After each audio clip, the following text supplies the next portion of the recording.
Face au danger de la grippe aviaire, le président de la République a demandé aujourd'hui l'application du principe de précaution afin que chaque Français soit protégé ou puisse être soigné en cas d'apparition de la maladie. En fait, un dispositif complet a déjà été prévu et tout est en place en cas de pandémie. Mais pour le moment, pas de panique, il n'y a aucune preuve de la transmission du virus de l'animal à l'homme. Jean-Paul Gérois, Jean-Pierre Ekman. Branle-bas de combat à Bruxelles. Tous les experts sanitaires ont examiné aujourd'hui les risques de contamination des poulets européens par la grippe aviaire. Le danger pour les cheptels viendrait de Russie ou d'Asie.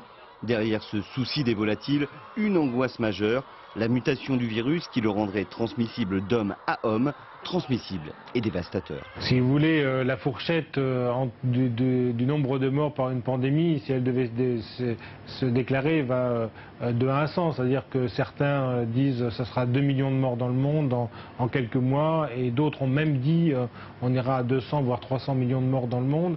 Estimation pour la France, entre 90 et 200 000 morts.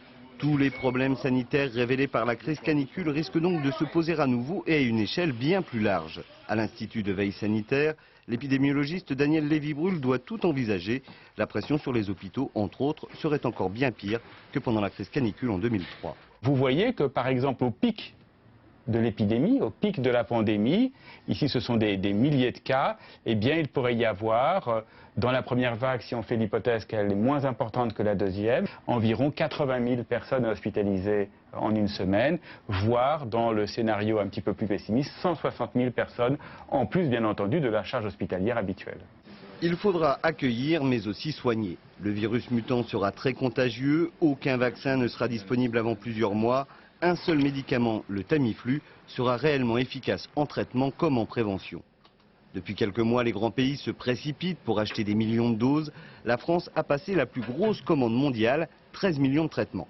Pour faire face, le laboratoire Roche a entrepris d'élargir sa capacité de production, mais aussi de proposer le médicament sous sa forme brute. Nous le vendons aussi dans des fûts comme cela. C'est vraiment la première fois qu'on fait ça. Ça permet d'abaisser les coûts. Dans chaque fût, il y a de quoi traiter 7000 personnes pendant 4 à 5 jours. Il suffit de dissoudre le produit dans l'eau et le distribuer en petites bouteilles. Lorsque nous le livrons au gouvernement, nous leur expliquons comment mettre ça en place très vite en cas de pandémie. Le médicament ne sera pas le seul problème. Il faudra aussi équiper en gants et en masques de protection les personnels soignants, mais aussi toutes les professions jugées indispensables au fonctionnement du pays. Parce qu'au plus fort de l'épidémie, c'est toute l'activité économique qui pourrait s'arrêter. La grippe aviaire, si elle survient, sera un véritable séisme social.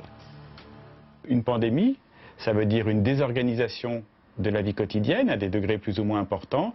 Ça veut dire probablement des mesures qui vont devoir être prises, qui seront des mesures qui pourront être attentatoires à la liberté individuelle. On ne pourra plus faire ce qu'on veut, on sera obligé de respecter certaines contraintes fortes.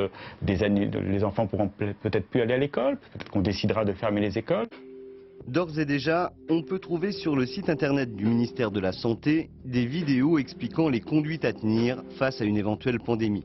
Le risque est mondial et le défi pour les gouvernements est partout le même, alerter sans paniquer sur une épidémie qui reste virtuelle.